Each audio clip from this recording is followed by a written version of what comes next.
আপনাদের সবাইকে পশ্চিমবঙ্গ সরকারের পক্ষ থেকে আমার পক্ষ থেকে আমার দুই সতীর্থ মন্ত্রিসভার সদস্য আছেন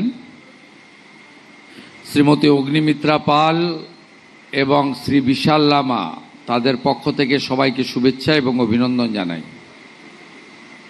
এই ছোট্ট অথচ এটি মিনিংফুল অনুষ্ঠানের যিনি আয়োজক ব্যবস্থাপক, রাজ্য পুলিশের সর্বোচ্চ নির্দেশক তথা ডিজিপি মাননীয় সিদ্ধিনাথ গুপ্তা আইপিএস, তাকে ধন্যবাদ জানাবো যে তিনি আপনাদের সঙ্গে আমাকে মিলিত হওয়ার সুযোগ করে দিয়েছেন। ধন্যবাদ জানাবো এই রাজ্যের মুখ্য সচিব কাজের মানুষ মনোজ আগরওয়ালজিকে, যিনি পশ্চিমবঙ্গে স্বরাষ্ট্র সচিব মহোদয়া শ্রীমতী সঙ্গমিত্রা ঘোষ, যিনি এই দপ্তরকে সুদক্ষভাবে পরিচালনা করছেন, তাকে ধন্যবাদ। নগরপাল রয়েছেন অর্থাৎ CP Kolkata senior IPS officer Ajay Nandaji, নিচে বসে থাকলেও যারা আমার বা আমাদের ইচ্ছাকে সম্পূর্ণ করেছেন ইউডিএমএ মন্ত্রিসভার মন্ত্রকের সহযোগিতায়, হিডকোর যিনি এমডি আছেন আমাদের বিভু গোয়েলজি, এবং আমাদের এনকেডি এর যিনি এমডি আছেন আইএস রবি আগরওয়ালজি, আমাদের অন্যান্য পুলিশ আধিকারিকরা রয়েছেন এবং আমার পুলিশ বন্ধুরা রয়েছেন, প্রেস মিডিয়ার ফ্রেন্ডসরা আছেন। আজকের এই অনুষ্ঠান থেকে মাননীয় মুখ্য সচিব মহোদয় 4টি টোল ফ্রি নাম্বার ঘোষণা করেছেন, যেই নাম্বারগুলি একটি হল 1800-345-0166, 1800-345-0167, 1800-345-0168, 1800-345-0169। গোটা রাজ্য জুড়ে বিগত সরকারের সময় যেভাবে পুলিশ, স্বরাষ্ট্র দপ্তর তথা সামগ্রিকভাবে এই রাজ্যের বদনাম হয়ে গেছে, সেই জায়গা থেকে আমরা বেরিয়ে আসতে চাই।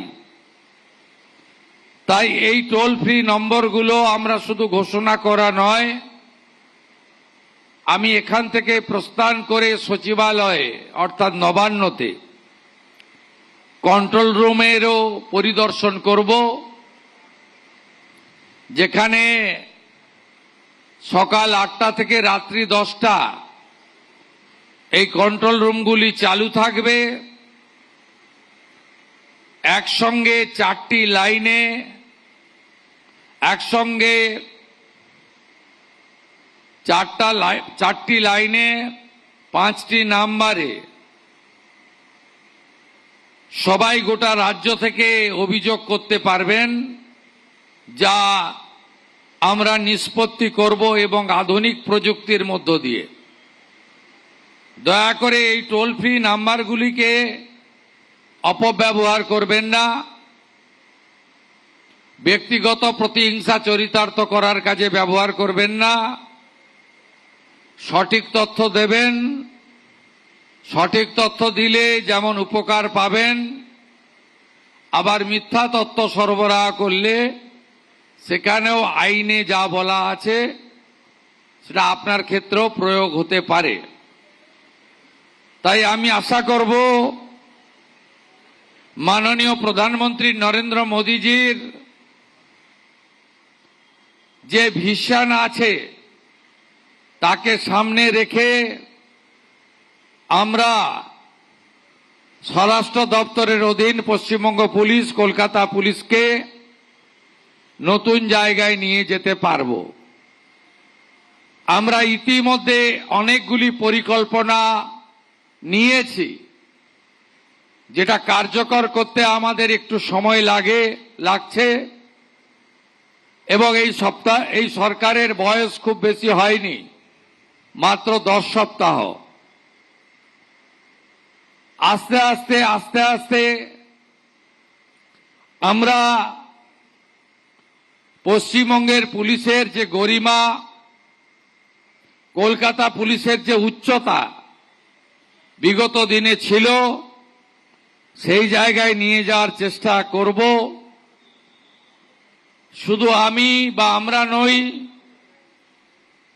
ভারতবর্ষের শক্তিশালী স্বরাষ্ট্রমন্ত্রী অমিত শাহজি তার 3 দিনের কলকাতা পশ্চিমবঙ্গ প্রবাসের সময় পুরো 2 দিন, একদিন উত্তরবঙ্গে এবং একদিন কলকাতাতে এই রাজ্যে পুলিশ এবং পুলিশের বিভিন্ন বিভাগকে আরো কি করে গতিশীল করা যায়, আধুনিক করা যায়, তার প্রত্যেকটা বিন্দু নিয়ে আলোচনা এবং সিদ্ধান্ত নিয়েছেন। আমরা যদি পুলিশের সংখ্যা নিয়ে রিভিউ করি, তাহলে দেখব যে যেখানে ভারতবর্ষে জনসংখ্যায় পুলিশ রয়েছে গড়ে প্রতি লক্ষে 155 জন, আমাদের রাজ্যে পুলিশ আছে 106 জন। এক্ষেত্রে আমরা উত্তরপ্রদেশের বর্তমান মুখ্যমন্ত্রী যোগী আদিত্যনাথজির নেতৃত্বে যে সরকার পরিচালিত হচ্ছে, তাদেরকে আমরা অনুসরণ করতে পারি, যেখানে লক্ষে 200 জন করে পুলিশ কর্মী উত্তরপ্রদেশে আছে। আগামী কয়েক বছর পর্যায়ক্রমে 1 লক্ষ নতুন পুলিশ কর্মী নিয়োগ হবে। ইতিমধ্যে 47,000 ভ্যাকেন্সি আমাদের মধ্যে আছে। আমরা ওবিসি যে জট, সেটা কাটিয়ে উঠতে পেরেছি বিধানসভার বিল এনে, এবং সুপ্রিম কোর্ট থেকে পশ্চিমবঙ্গ সরকার এক্সিট করে গেছে। আমাদের যে 14,000 পুলিশের কনস্টেবলরা ট্রেনিং নিয়ে বসে আছে কাজে যোগদান করার জন্য, তাদেরকে আমরা আসন্ন দুর্গাপূজার আগেই কাজে লাগাতে পারবো, এই ব্যবস্থা আমরা করেছি। আমরা পুলিশ কর্মীদের আবাসন, পুলিশ কর্মীদের কর্মস্থল, যেখানে পুলিশের লোকেরা কমিউনিটিতে থাকে, তার কিচেন, অন্যান্য যে প্রাথমিক সুবিধাগুলি, তার জন্য আমরা ইতিমধ্যে নির্দেশিকা অর্থ বরাদ্দ করার জন্য ব্যবস্থা নিয়েছি। আধুনিক ইলেকট্রনিক সিস্টেম, সিসিটিভি থেকে বডি ক্যামেরা এবং নানা রকমের প্রযুক্তিগত সুবিধা যাতে পশ্চিমবঙ্গ পুলিশ, কলকাতা পুলিশ পায়, তার ব্যবস্থা, আধুনিক কন্ট্রোল রুম করা এবং পুলিশকে একটি অত্যন্ত ডিসিপ্লিন, অর্গানাইজেশনে পরিণত করার ক্ষেত্রে আমাদের প্রয়াস আমরা এগিয়ে নিয়ে যাব। আপনারা অনেক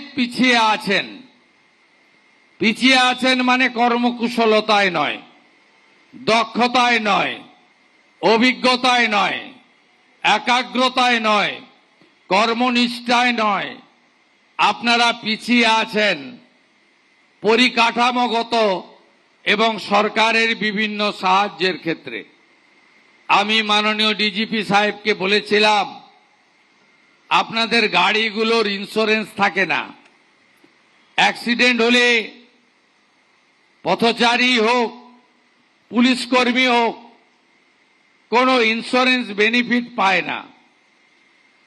তিনি বললেন যে স্যার মিনিমাম 1 বছর লাগবে। সব গাড়িরই একই অবস্থা, সব 15 বছর পেরিয়ে গেছে। তা আমরা ধীরে ধীরে 4000 পুলিশের গাড়ি আছে, আমরা পর্যায়ক্রমে পরিবর্তন করব এবং আধুনিক যানবাহনের ব্যবস্থা করব। পুলিশের দক্ষতা আরো বাড়ানোর জন্য গুজরাটের রক্সা ইউনিভার্সিটির সঙ্গে এগ্রিমেন্ট, ওখানে টিম পাঠানো। এরপরে মাননীয় কেন্দ্রীয় স্বরাষ্ট্রমন্ত্রীর বিশেষ উৎসাহে আমাদের আসামে তেজগাঁওয়ে বিএসএফ এর যে পুলিশ ট্রেনিং ইনস্টিটিউট রয়েছে সেখানেও আমরা ফেজ ওয়াইজ পাঠাবো আপনাদের নতুন নতুন ইনোভেটিভ আইডিয়া এবং ইত্যাদি জানার জন্য।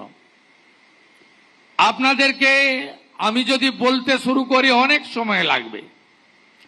এখানে এসআইএ গঠন করার, এনআইএ এর মতো এসআইএ গঠন করার সিদ্ধান্ত হয়েছে, আধুনিক পরিকাঠামো তৈরির সিদ্ধান্ত হয়েছে এবং আধুনিক আপনাদের অস্ত্র থেকে শুরু করে আধুনিক নানা জিনিসপত্র থেকে শুরু করে ভারতীয় ন্যায় সংহিতার সমস্ত ধারা উপধারা এবং সুপ্রিম কোর্ট, হাইকোর্ট, মানবাধিকার কমিশন, এসসি এসটি কমিশন, আপনাদের বিভিন্ন গাইডলাইন সম্পর্কে আমরা আরো সুশিক্ষিত, প্রশিক্ষিত এবং জ্ঞানার্জনের জন্য নানা উদ্যোগ গ্রহণ করেছি।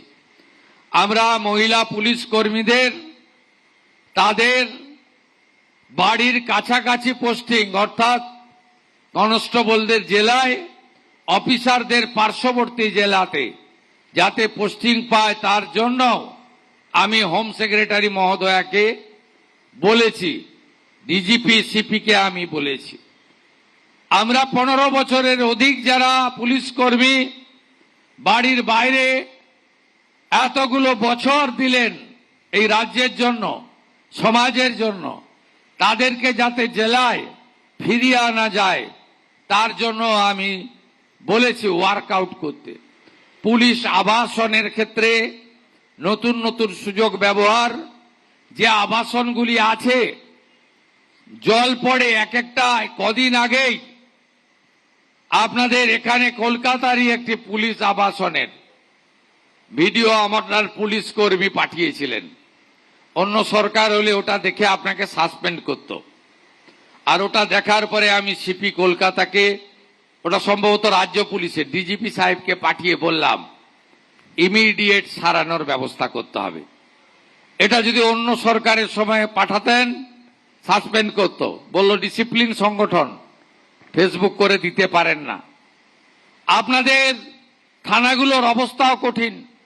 552টা থানা রয়েছে, অধিকাংশ থানায় বিল্ডিং নেই, অধিকাংশ থানায় ওখানে পুলিশ ব্যারাক নেই, মিনিমাম পরিশ্রুত পানীয় জল, আলো, একটু শারীরিক কসরত করার জন্য জায়গা, মাঠ, জিম, যেগুলো মিনিমাম লাগে কোনো ব্যবস্থাই নেই।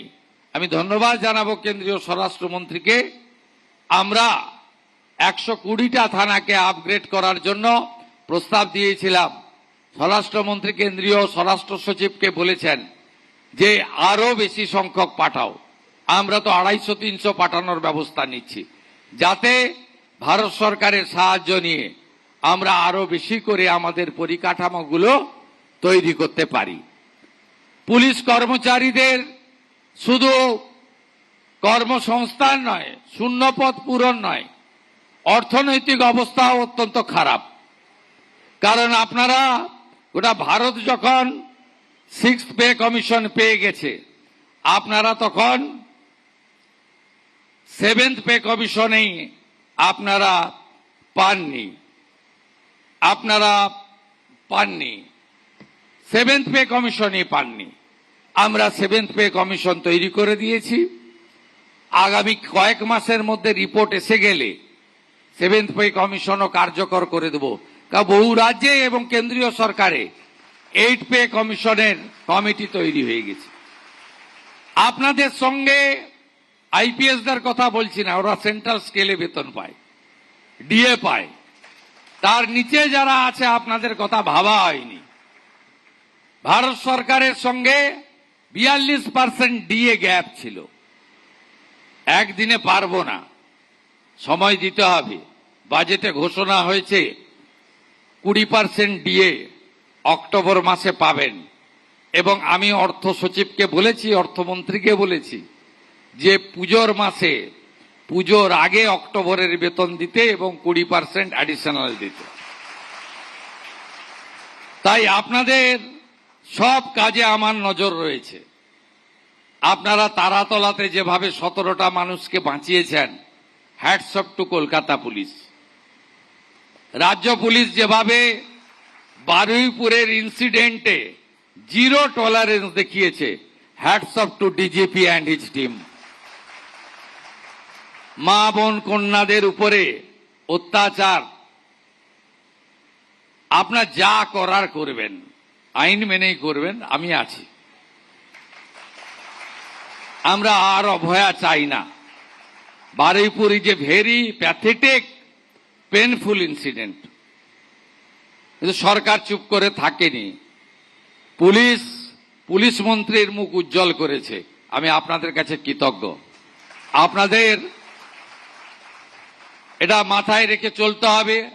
আজকে সকালেও কলকাতা পুলিশ এবং এসটিএফ কলকাতার পুরুলিয়া ডিস্ট্রিক্ট পুলিশকে ধন্যবাদ জানিয়েছি। একেবারে সিনেমার কায়দায় গেঁজা ভর্তি ট্রাক আটকেছে, রিকভারি করেছে। প্রচুর ছড়িয়ে পড়েছে এই যে সামাজিক ব্যাধি, এই ধরনের গেঁজা, চরস, হেরোইন, ফেন্সিডিল, ড্রাগের জন্য গোটা সমাজ ব্যবস্থা নষ্ট হয়ে যাচ্ছে। পুলিশকেই এর সমাধান করতে এগিয়ে আসতে হবে, জনজাগরণের কাজ করতে হবে। পুলিশ শুধু ল অ্যান্ড অর্ডার দেখলে হবে না। পুলিশকে, কলকাতা পুলিশের একটা স্কিম প্রকল্প আছে, যে সমস্ত বয়স্ক লোক রয়েছে সেই বয়স্ক লোকেদেরকে, যাদের দেখাশোনার কেউ নেই, ছেলে মেয়ে বিদেশে চলে গেছে, একাই থাকেন, আপনাদের একটা স্কিম আছে, ডিফাঙ্গ হয়ে আছে। দেখবেন কলকাতা পুলিশের যেখানে যেখানে ওসিরা, সার্জেন্টরা, অফিসাররা আছে, ওই এলাকায় বয়স্ক মানুষরা, তাদেরকে সাহায্য করবেন। এর জন্য আপনাদের আমরা দেখব।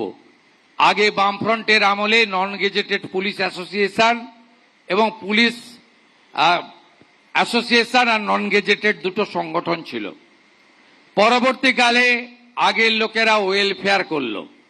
ওয়েলফেয়ার তো কি সে আমি আর বলতে চাই না। মুখ্যমন্ত্রী, আমার দায়িত্ব অনেক, আপনারা সব জানেন, অভিজ্ঞতা ভালো নেই। তো আমি কিছুদিনের মধ্যে এমন একটা বোর্ড তৈরি করে দেব আপনাদের ওপিনিয়ন নিয়ে, যারা রাজনীতি করবে না। যে পার্টি আমি বিলংস করি তার শাখা সংগঠন হবে না, কিন্তু প্রকৃতপক্ষে পুলিশ কর্মচারীদের, পুলিশ কর্মীদের ওয়েলফেয়ারের জন্য কাজ করবে।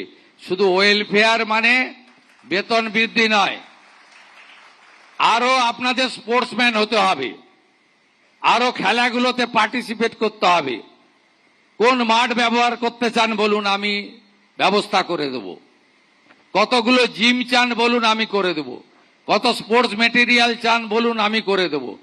কোন খেলাতে পার্টিসিপেট করতে চান বলুন, আমি ব্যবস্থা করে দেব। এবং তার সাথে সাথে পুলিশের কর্মীদের বা তাদের পরিবারের, আমরা তো এমনি আয়ুষ্মান ভারত, মুখ্যমন্ত্রী স্বাস্থ্য বীমা আনছি, তার সাথে সাথে আরো যা যা দরকার আপনাদের, যে আগামী দিনে কল্যাণ পর্ষদ তৈরি করে দেব, সেটা প্রকৃত আপনার কল্যাণের কাজ করবে। তাদেরকে কখনোই ইউনিফর্ম খুলে টি শার্ট পরিয়ে মিছিল মিটিং লম্বা করার কাজে এই সরকার ব্যবহার করবে না। আপনারা সবাই ভালো থাকবেন। আজকে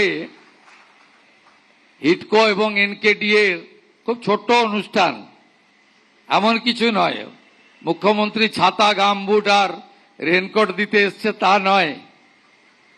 আপনারা জানেন আগের মুখ্যমন্ত্রী, আমি কারো সমালোচনার লিমিটেশন থাকতে পারে, তিনি সিনিয়র, অনেক বয়সে বড়, তার খুব লিমিটেড মুভমেন্ট ছিল।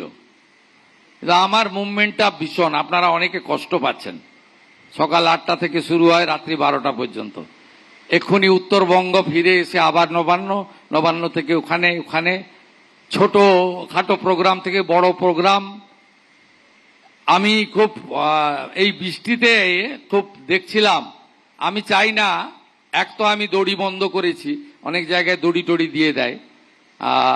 মিনিমাম আমাদের টাইম থাকে তো কাজের, ওই 2-4 মিনিট একটু পাস করিয়ে দিলেই হয়, বেশিক্ষণ আটকে রাখতেও না বলি। কিন্তু আমার ভীষণ দেখে খারাপ লেগেছিল, এই 2-3 সপ্তাহ খুব বৃষ্টি হচ্ছে কলকাতাতে, সব ভিজছে, ভাঙা ছাতা, ভীষণ ভিজছে। আমি ডিজিপি সাহেব, সিপি সাহেবকে বললাম যে এরা তো আমার জন্য জ্বর হবে, এদের শরীর খারাপ হবে, ঘন ঘন ক্যালপল খেতে হবে। অতএব আমি তখন এই দুজনকে ডাকলাম, এনকেডি আর হিডকো, বললাম আপনাদের ওন ফান্ড থেকে আপনারা কলকাতা পুলিশ আর রাজ্য পুলিশের ট্রাফিকের লোকদের আর যারা রুট লাইনিং করে তাদের জন্য ভালো ছাতা, রেনকোট আর গামবুট একটু ব্যবস্থা করে দিতে পারবেন? ইনারা মুখ্যমন্ত্রী বলছেন, না বলার উপায় নেই। হ্যাঁ বললেন, হ্যাঁ, হাসি মুখে হ্যাঁ বলেছেন। মন্ত্রী অনুমোদন দিয়েছেন, অগ্নিমিত্রা পাল, তাকেও ধন্যবাদ। তা সেটা আজকে আমি এখানে আপনাদের কাছে দিয়ে গেলাম। এটা আমার একটা মানবিক প্রয়াস, আমি নিজের চোখে দেখেছি, অন্য কিছু না। আর মুখ্যমন্ত্রী খালি হাতে আসবে ভবানী ভবনে, এটা হতে পারে না, কিছু তো দিতে হবে।